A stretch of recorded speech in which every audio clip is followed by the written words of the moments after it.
লালমাইয়ে বায়তুল আমান জামে মসজিদের ছাদ ঢালাই কাজ সম্পন্ন হয়েছে।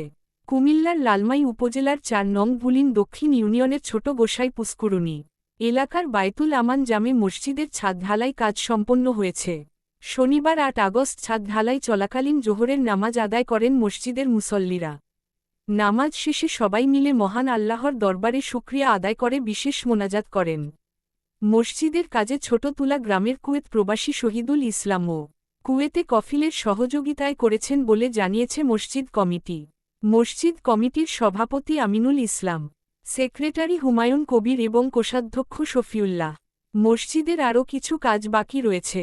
এসব কাজ সম্পন্ন করতে দেশবাসী ও ধর্মপ্রাণ মুসল্লিদের সহযোগিতা কামনা করেছেন মসজিদ কমিটির সেক্রেটারি হুমায়ুন কবির।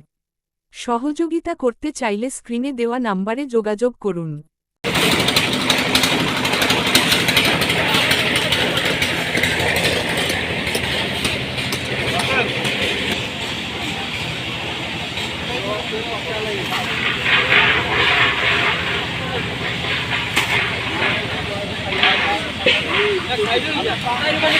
মাঝখানে মারা লাগলি যদি আর গায়ে লাগলে তাহলে গালা গালি